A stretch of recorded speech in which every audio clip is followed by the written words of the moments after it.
있었냐면 후입선출법을 쓰고 있었어요. 후입선출법. 맞죠? 후입선출법을 쓰고 있는데 우리가 실제로 이제 여러분들이 혹시라도 재경관리사를 가시거나 아니면은 이제 세무사 회계사 시험, 즉 그 국제회계 있죠, 여러분들. 그 말문제 대비하셔야 될 게 우리가 하는 게 일반 기업 회계 기준이거든요. 지금 배우시는 게. 근데 가끔씩 한국 채택 국제회계 기준이라 해가지고 갑자기 국제회계 기준을 가끔씩 들먹일 때가 있어요. 말문제로만. 알죠? 대비하셔야 되는데 우리가 국제회계 기준에서는 후입선출법을 인정하지 않거든요. 근데 우리는 기업회 기준은 왜 일반 기업회 기준이라 가지고 우리나라 기업 쓰는 거 상장기업 말고 일반 기업회 기준은요 그 후입선출법을 인정하긴 해요. 근데 여러분들이 아마 재고자산 문제를 그저께인가요? 숙제로 풀어보셨으면 말문제 그 있었을 거예요. 뭐냐면 후입선출법을 적용하잖아요. 후입선출법이 너무 동떨어지는 방법이죠. 맞죠? 대부분의 기업들이 쓰지 않는 방법이기 때문에 아마 문제를 풀어보셨으면 우리가 이제 거의 밑줄 안 쳤나? 어디로 좀 가지고 밑줄 좀 시키고 가끔씩 말문제로 나와가지고 56페이지 오실래? 56페이지? 자, 56페이지. 자, 56페이지의 맨 아래 3번 후입선출법 여기에요. 3번 후입선출법. 3번 후입선출법 보이시죠, 여러분들? 일단 거기 밑줄 좀 첫 번째 줄 끝에 후입선출법은 IFRS에서 인정되지 않는다. IFRS가 우리가 국제회계 기준을 IFRS다라고 불러요. 그래서 나중에 여러분 뭐 KIFRS 그래서 K밥 붙이죠. K팝 해가지고 그래서 IFRS에서는 인정되지 않아요. 근데 우리는 인정해요. 우리는 일반 기업의 기준이고. 자, 그리고 밑줄. 세 번째 줄부터 밑줄 칠게요. 자, 후입선출법을 사용하여 재고자산의 원가를 결정한 경우에는요. 재무상태표가 후입선출법만 딸랑하면 안 돼. 워낙 뒤처지는 방법이니까 다른 방법하고 비교해서 공시를 해줘야 돼요. 그게 있어요. 그래서 밑줄 좀. 선입선출법 또는 평균법. 우리 평균법은 뭐 이동평균법하고 총평균법을 더한 말이에요. 그냥 평균법에 저가법을 적용하여 계산한 재고자산 평가액과의 차이를 주석으로 기재한다라는 말이 있어요. 그러니까 너무 우리가 후입선출법을 쓰게 되면 그 물가가 일반 상승하잖아요, 여러분들. 물가가 하락한 걸 본 적이 잘 없는 것 같아요. 그렇죠? 특히 우리나라 같은 경우에는 내려가는 일이 잘 없죠, 여러분들. 한번 올리면. 그래서 너무 이제 이익을 가속 예상하니까 혹시라도 선입선출법, 우리가 선입선출법하고 선입선출법하고 평균법 일반 쓰거든요. 저기 국제회계 기준도 쓰기 때문에 그것에 따른 저가법 있죠. 방법하고 우리가 금액을 비교해가지고 주석으로 공시하라 이렇게 돼 있어요. 워낙 시대에 동떨어지는 방법이라. 아셨죠? 이거 말문제 좀 대비하시고. 자, 그럼 다시 여기 화면 보시죠. 자, 일단 우리 회계 변경은 그래서 우리 회사가 후입선출법을 쓰고 있었어요. 후입선출법을 쓰고 있었는데 너무 이제 동떨어지는 방법이어가지고요. 이번에 선입선출법으로 바꾸고자 하는 거예요. 이거는 우리가 오류 수정이 아닌 거죠. 우리가 잘못된 걸 올바르게 잡은 게 아니잖아요. 원래는 인정하는데 뭔가 이 방법은 좀 시대에 좀 역행하는 것 같아. 우리 기준에서 인정하지만. 그래서 또 다른 기준으로 바꾸는 게 우리가 회계 변경이고요. 오류 수정 말 그대로 잘못된 거. 뭐 예를 들어가지고 우리 회사가 민국 선출법 쓰고 있어요. 민국 선출법.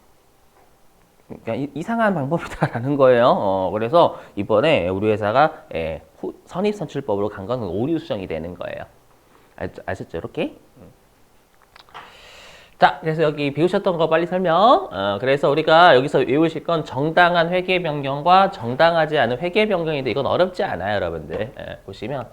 자, 얘가 출제가 진짜 많이 됐거든요. 일단 이론으로. 그래서 좀 대비. 자, 그래서 우리가 기업 환경의 중대한 변화, 대표적인 게 합병이에요. 합병되면 여러분 사이즈가 커지죠? 그죠? 사이즈가 커지거나 아니면은 내가 합병이 될 수도 있는 거고. 그죠? 그러면 이때는 정당하죠, 당연히 여러분들. 자, 그 다음에 동그라미 2번 업계 합리적인 관행 수용은 말 그대로요. 대부분 우리 회사가 속한 업종들 있죠. 업종에서는 뭐 기계장치에 대해서 정률법을 쓰고 있었는데 제조업인데 우리 회사와 일부 회사만 정액법을 쓰고 있다면 좀 뒤떨어지죠. 기계장치 같은 게 정률법이 좀 타당하긴 하거든요. 초기에 많이 쓰니까. 그죠? 얘가 그리고 조금씩 마탱이가 가기 때문에. 예, 그래서 업계 합리적인 관행 수용은 인정. 무슨 말이 되시겠죠? 이 말? 예. 자, 그리고 기업 회계 기준이 만들어진 거 새로 제정되거나 개정 바뀌면 이건 내가 굳이 사유를 안 알려줘도 돼요. 이거는 당연히 여러분 바꿔야 돼요. 기준에서 바꾸라고 했으니까 여러분들. 알죠? 예. 그리고 당연한데 여러분 정당하지 않은 회계 변경은 세법의 규정이 바뀌었다고 세법 따라가는 건 좀 아니에요. 왜냐 우리가 회계하고 세법은 아예 목적 자체가 다르죠. 그렇죠. 회계는 유용한 정보 제공이지만 세법은 세금을 여러분들 구하는 게 목적이지 유용한 정보의 제공은 아니잖아요. 맞죠? 이렇게 되셨죠, 여러분들? 좀 대비하시고. 이것도 내일 제가 페이지를 좀 알려드릴게요. 이거 워낙 많이 나왔는데 워낙 그 세무 2급하고 겹치다 보니까 일부러 그 페이지를 안 적었거든요. 몇 회차 이렇게 나왔는지. 근데 출제 진짜 미친 듯이 돼요, 여러분 여기. 자, 그다음 여기 회계 변경의 유형. 빨리 보실게요. 여기. 자, 우리가 다시 회계 변경은 정책의 변경이 있고 추정의 변경이 있어요. 추정의 변경이 있고요. 우리가 정책의 변경은 딱 네 가지니까 네 개만 외워주시면 돼요. 네 개만. 자, 뭐냐? 방금 했던 재고자산의 평가 방법의 변경이 우리가 정책의 변경이고요. 자, 그 다음에 유가증권을 내가 우리 회사가 어떤 회사의 주식을 똑같은 가격으로 살 수는 없겠죠. 맞죠? 내가 1월 1일 날 샀다가 다시 5월 30일 날 사면 주가가 여러분들 올랐거나 내렸을 거 아니에요, 여러분들. 그죠? 그럼 우리가 유가증권 취득단가는 평균법만 인정하거든요. 그래서 우리 회사가 뭐 이동평균법에서 총평균으로 바뀌었다라고 하면 이런 것들 다 주석으로 공시해야 돼요. 우리 주석이 재무제표에 해당이 되죠. 이렇게. 자, 그 다음에 동그라미 3번 표시통화의 변경은 말 그대로요. 여러분들 우리나라 기업이면 무조건 우리나라 돈 쓸까요? 재무제표 작성할 때? 아니에요. 우리 회사가 만약에 한국 기업이긴 한데 저기 미국에서 주로 결제를 받는데요. 그런 기업들 많거든. 일본에서 주로 결제를 받거나 그런 애들은 일본 돈, 엔화라든지 아니면은 달러로 표시해요. 이해되세요? 그래서 우리 회사의 주요 통화, 결제받는 통화로 주로 한다라고 생각하시면 돼요. 그것도 주석으로 알려줘야 된다라는 거. 그 다음에 동그라미 4번은 다행히 우리는 안 나오는데 나중에 여러분 재경관리사 한국 스택 그 국제회계 기준 이거 잘 내요. 알죠? 그래서 뭐냐면 우리가 유형자산에 대해서 감가상각만 했죠, 여러분들. 뭐 시가로 평가한 걸 안 봤잖아요. 맞죠? 그래서 감가상각만 딱 하는 건 시가로 평가하지 않는다라고 해서 취득원가로만 기록한다라고 해서 원가모형이다라고 불러요. 알죠? 근데 우리가 재고 유형자산을요, 나중에 이제 그쪽 가시면 그 국제회계 기준에서는 유형자산에 대해서 감가상각 먼저 하고 그다음 평가까지 하라고 돼 있어요. 시가로. 알죠? 거긴 특히 그쪽은 공정가치 진짜 중요시하게 여기거든요. 알죠? 그래서 그걸 재평가 모형이다. 평가. 알죠? 이걸로 바뀌는 것도 주석으로 공시. 됐고요. 그 다음에 회계 추정의 변경은 나머지예요. 이 네 가지 뺀 나머지는 다 추정의 변경이에요, 여러분들. 알죠? 자, 그리고 가장 또 시험에 많이 나는 게 요 놈입니다. 요 놈. 뭐냐면 여러분들 우리가 정책의 변경하고요. 추정의 변경의 구분이 어렵대요. 그러면 여러분들 우리가 둘을 구분할 수가 없으면 우리가 원칙 따라가 예외 따라가요. 알 수 없으면. 원칙으로 가요, 예외적으로 가요, 일반적으로. 그렇죠. 원칙 따라가죠. 그럼 둘 중에 원칙이 뭘까요? 정책의 변경과 추정의 변경 중 원칙이 뭘까요? 그렇죠. 추정이요. 왜냐하면 정책의 변경이 딱 4개밖에 없잖아요, 여러분들. 맞죠? 4개밖에 없으니까 얘는 예외인 거고 추정의 변경이 원칙이다라는 거예요. 알죠? 대신에 둘 중에 중요한 건 뭘까요? 정책이에요. 여러분 정책이 바뀌면 많이 바뀌죠, 여러분들. 맞죠? 특히 최근에 보니까 그 뭐죠? 정책이 바뀌어 최근에 그 뭐예요? 최근에 그 일본하고 그때 뭔지 아시죠, 여러분들? 최근에 그 일본하고 우리나라하고 손 이게 딱 악수 이렇게 봤어요, 뉴스 여러분들? 관심 없으시구나. 맞죠? 오므라이스 먹었잖아요. 일본 총리하고 우리 윤석열 대통령하고 절대 정치적 결례는 전 없어요, 여러분들. 알죠? 그냥 이거 사례 설명하려고. 그래서 여러분들 뭐냐면 그걸로 인해 가지고 이제 뭐가 됐냐. 우리가 당초에 일본이 우리 반도체 그 장비라든지 소재 같은 거를 우리가 어떻게 했냐면 규제했거든. 수출 규제. 우리나라 수출하는 거 규제했었어요. 그래서 2019년도로 알고 있어요. 그때 그 뭐가 됐었냐면 반도체 소재랑 장비를 국산화하는 작업이 많이 이루어졌어요. 그래가지고 삼성전자가 여러 군데 투자해가지고 국산화 많이 이뤘거든요. 알죠? 근데 갑자기 일본에 수출 규제 한다 보니 그럼 일본이 여러분들 엄밀히 일본이 아직까지는 우리나라보다 그쪽 반도체 그쪽 기술 뛰어나요. 실제로. 알죠? 그러다 보니까 국산화 했던 기업 피해 입는 거 아니야라고 해서 주가가 많이 떨어진 걸로 알고 있어요. 제가 알기로는. 맞죠? 혜택을 받 국산화 때문에 혜택 받다가 갑자기 일본 그 규제 풀면은 일본 거도 삼성전자나 하이닉스가 많이 쓸 거 아니냐라고 생각이 떨어졌던 거예요. 알죠? 그러니까 정책이 바뀌면 엄청난 파장을 일으키잖아요. 마찬가지 여기도 정책의 변경이 중요하고 추정의 변경은 너무 주관이 개입이 돼요. 무슨 말인지 이해되시겠어요? 그러다 보니까 여기 저기요. 자, 정책의 변경과 추정의 변경의 구분이 어려우면 이때는 추정의 변경으로 봐요. 아셨죠? 애매하면 원칙 따라가겠다라는 거예요. 오케이? 근데 여기 자, 근데 우리가 정책의 변경과 추정의 변경이 동시에 이루어진다라는 건 구분할 수는 있는데 둘이 같이 일어났다라는 뜻이에요. 그럼 뭐부터 하지가 문제가 되죠.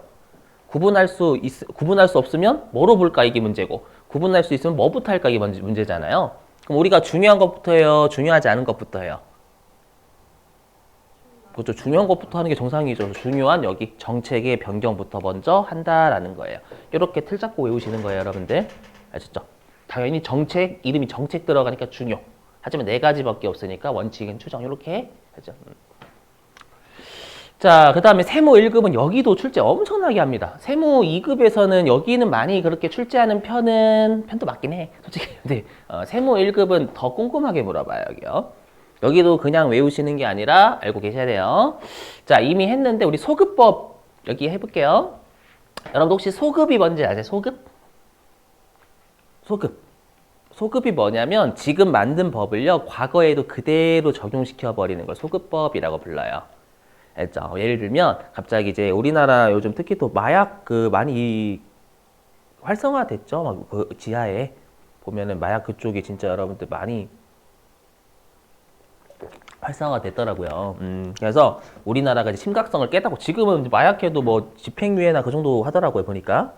그래서 법이 만들어져 가지고 이제 마약하면 징역 5년에 처한다 이렇게 된 거예요. 알죠? 그러면 과거에 마약하신 분들도 징역 5년 때려버리는 거예요. 알죠? 그러면 우리 소급법은 원칙적으로 금지일까요? 허용일까요? 금지예요, 금지. 무서워서 살겠어요, 여러분들. 그죠? 그렇죠? 갑자기 사형에 처한다 막 그랬어. 그럼 나 사형당하는 거잖아요. 금지예요. 근데 이 소급법은 왜 쓰냐면 회계에서는 중요하니까 과거도 고치라라는 거예요. 한번 예를 들어 볼게요.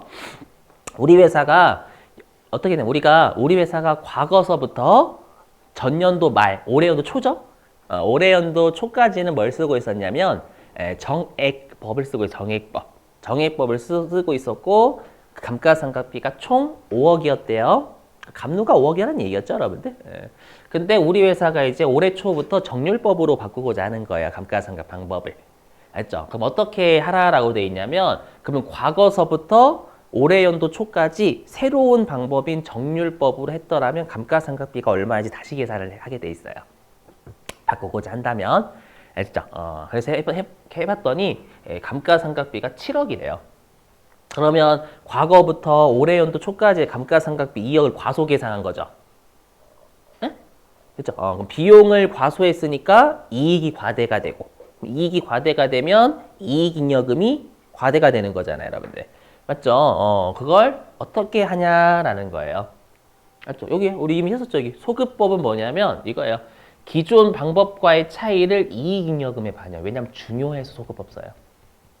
뭐 중요하면 여러분 다 들어보실게요. 이익이 과대된 건 몇 년치가 과대된 거잖아요. 하지만 이익잉여금이 과대된 건 정확하게 과대가 된 거죠. 누적되는 개념이니까. 그러니까 소급법은 중요하기 때문에 단순하게 이익으로 처리하지 이익을 줄이지 말고 이익잉여금에서 조정하라라는 거예요. 무슨 말인지 이해되시겠어요? 이익잉여금 과대됐으니까 이익잉여금에서 줄이다라는 거예요. 맞죠? 왜냐면 이건 조작이 아니에요. 조작 아니에요. 이익잉여금은 자본이니까 누적 개념이잖아요. 그래서 정확한 이익잉여금에 반영하라라는 거예요. 물론 미처분 이익잉여금. 이거 아마 여러분 배우셨을 거예요. 우리 법인세 중대한 오류 막 그런 거 했었잖아요. 여러분들 중요한 애들일 때 소급법. 자, 그래서 암기. 자, 해보시면 그럼 소급법은 주로 뭐가 쓰냐 여기요. 자, 정책의 변경이 중요하다라고 했죠, 여러분들? 맞죠? 그래서 정책의 변경이 소급법. 그리고 오류 중에서 금액이 큰 오류를 우리가 중요한 오류다라고 했죠, 여러분들? 예. 그래서 중요한 오류 요 두 가지에서 소급법 쓴다라는 거 꼭 외워주셔야 돼요. 아셨죠? 이게 중요하니까 소급법. 자, 그 다음에 소급법은 그러면 과거의 재무제표도 뜯어 고치는 거죠. 정률법으로 바꾸고자 하는 걸 소급하는 거니까 다 과거의 정액법으로 되어 있던 걸 정률법으로 고치는 거예요. 알죠? 자, 그러면 장점이 있어요. 장점. 여러분들 우리가 메뉴가 통일되면 빨리 나오죠. 점심 식사하실 때. 맞죠? 그것도 되고 그 다음에 내가 만약에 면접을 볼 때 여러분들 제가 자 면접을 볼 때요. 내가 면접관인데 어떤 사람의 성적을 평가하려고 해요. 그냥 성적으로만 그 사람을 뽑는다고 가정. 오해하지 마세요. 제가 성적 지상주의 절대 아니에요. 여러분들 성적 낮아요. 알죠? 막 내신이 되게 바닥권을 돌아요. 성적 이거 설명드리려고. 자, 성적 위주라고 했는데 자, 어떤 사람의 그 초등학교 때 성적을 봤더니 초등학교 1학년 때부터 초등학교 6학년 때까지 다 수오미 양가라는 성적 체계가 통일되어 있는 거예요. 그럼 비교가 돼야 안 돼요. 1학년 때부터 6학년 때까지 얘가 성적이 어떻게 변화했는지. 그렇죠. 비교가 되죠, 여러분들. 통일되어 있으면. 그래서 여기요. 장점은 비교가 돼. 통일 다 정률법으로 다 통일시켜 버리니까. 이해 되시겠어요? 무슨 말인지? 근데 단점은 뭐냐면 여러분들 뜯어 고쳤죠. 소급법은 엄밀히 얘기하면 과거 걸 뜯어 고쳤기 때문에 뜯어 고치면 신뢰가 떨어져요. 마치 성적표 조작한 거 뜯어 고친 거. 맞죠? 그래서 단점은 소급법은 신뢰성이 저해된다라는 단점이 있다라고 표현을 한다라는 거예요. 그렇죠? 자, 그 다음에 단기일괄 처리법. 이게 여러분들 우리 중대하지 않은 오류 기억나시죠? 중대하지 않은 오류 우리 전기 오류 수정, 이익 또는 손실이라고 하고 영업의 수익이나 비용으로 처리했던 거 기억나세요? 그거예요, 그거. 저기 새로운 방법인 정률법과 기존 방법인 정액법의 차이 2억 있죠? 감가상각비 2억 과소된 거 있잖아요, 여러분들. 그걸 그냥 전기 오류 수정, 손실이라는 영업의 비용 처리하고 끝내버려요. 즉 단기 손익에 반영한다라는 거예요. 알죠? 왜냐하면 금액이 중요하지 않으니까 야 과거의 재무제표까지 가서 이익잉여금 다 건드리기에는 시간하고 비용이 너무 많이 든단 말이에요. 알죠? 근데 금액이 크면 그걸 하라라는 거예요. 왜냐면 금액이 엄청나게 크니까 이익이 조작될 수 있단 말이에요, 여러분들. 근데 상대적으로 금액이 한 10만 원 돼요. 법인에서 10만 원이면 얼마 안 되죠. 근데 그거를 다 소급법을 써버리면 오히려 10만 원 때문에 우리가 이익 조작을 하는 거지만 조금밖에 영향 안 주거든요. 이해 되시겠어요? 그 말. 자, 그러면 단기일괄 처리법은 과거의 재무제표를 고치지 않아요. 알죠? 고치지 않고 그냥 단기 손익으로 떨어버리는 거예요. 그러다 보니까 장점은 안 뜯어 고쳤기 때문에 신뢰성이 유지가 돼요. 이해되세요? 하지만 단점은 정액법하고 정률법이 같이 있죠, 여러분들. 안 뜯어 고치니까. 그러면 그 말은 성적 체계가 다르다라는 거죠. 정액법이란 성적 체계와 정률법이란 성적 체계가 같이 있단 말이에요. 그럼 성적 체계가 다르면 초등학교 성적을 비교할 수가 없죠. 이해되세요? 1학년 때 성적 체계는 수음이 양가였다가 뭐 2학년 때는 성적 체계가 뭐 한라산, 백두산 막 산으로 되어 있는 거예요. 그럼 얘가 어떻게 성적의 변화가 있었는지 구분하기 힘들죠. 이해되시겠어요? 무슨 말인지? 그래서 단점은 재무제표의 비교 가능성이 저해된다. 되시겠죠? 그 다음에 여러분들 얘는 이익 조작을 한 거예요? 안 한 거예요? 하긴 했어요. 맞죠? 금액이 중요하지 않으니까 살짝만 하자. 어차피 재무제표에 큰 영향을 안 주잖아. 이렇게 해가지고 허용하는 거예요. 하지만 이익 조작은 분명히 하긴 했잖아요. 알죠? 자, 그래서 우리가 단기일괄 처리법은 중요하지 않은 오류인 중대하진 않은 오류에서 단기일괄 처리법을 쓴다라는 거예요. 아시죠? 자, 그리고 전진법. 여러분들 전진이 뭐죠? 전진? 전진이 앞으로 나아가는 게 전진이잖아요. 그죠? 그래서 전진법은 뭐냐면 제가 이렇게 표현하고요. 전진법은 과거는 묻지 마세요. 앞으로 잘할게요. 이 방법이에요. 전진 과거는 묻지 마시고 앞으로 정률법으로 잘할게요. 이거예요. 그래서 뭐냐면 새로운 방법인 정률법을 단기와 미래 기간에 반영하는 거예요. 요거 시험에 가끔씩 낚시치는 게 미래에 반영한다 그러면 틀려요. 단기에도 반영하는 거예요. 그리고 올해 초부터 바꾼다라고 했으니까 올해 초부터 하는 거 올해 초부터. 알죠?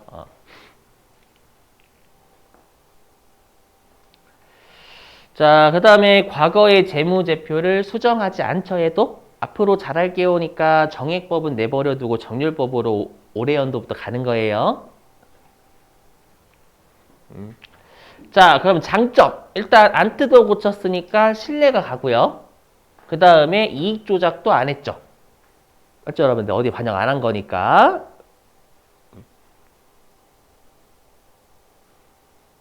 자, 대신에 단점이에요. 일단 비교 가능성이 안 되죠. 정액법하고 얘도 정률법이 같이 있으니까요. 동의되시죠? 자, 그리고 이 동그라미 2번은 뭐냐면 우리가 소급법하고 단기일괄 처리법은 차이 나는 이역을 어디에다 반영했죠? 단기 손익에 반영하든 이익잉여에 반영하든 어디다 반영하잖아요. 근데 전진법은 그거 무시하고 앞으로 그냥 잘할게요. 이역 효과 무시할게요 라고 하는 거죠. 그러다 보니까 우리가 변경 효과 파악이 어렵다라고 해요. 과거에 했던 방법과 지금 방법과의 차이 있죠. 예전으로 했다면 그 2억의 효과를 파악할 수가 없어요. 이해되시겠어요? 자, 그 다음에 전진법은 어디서 쓰냐? 자, 보세요. 여러분들. 자, 뭐냐면 내가 코로나가 터졌을 때 우리 대손율 기말마다 추정하죠. 코로나가 터지고 나가지고 우리 회사가 대손율을 5%로 추정을 했대요. 맞죠? 그랬다가 이제 이제 코로나 좀 어느 정도 완화됐고 이제 다 엔데믹 됐잖아요, 여러분들. 그죠? 그래서 우리 회사가 대손 추정률을요, 1%로 바꿨대요. 맞죠? 그럼 과거에 5% 대손 추정한 거 잘못돼서 잘못된 거예요? 아니죠. 그 당시에는 5%가 옳았죠. 코로나 터지고 나가지고 여러분들 많은 회사들이 또 문 닫았을 거 아니에요, 여러분들. 그죠? 그러다 보니까 과거의 추정치는 그때 잘 한 거고 앞으로 추정을 잘 할게요 라고 하는 거예요. 이해되시겠어요? 그래서 추정의 변경이 전진법을 쓴다라는 것도 기억. 무슨 말인지 이해되시겠죠? 요거 문제.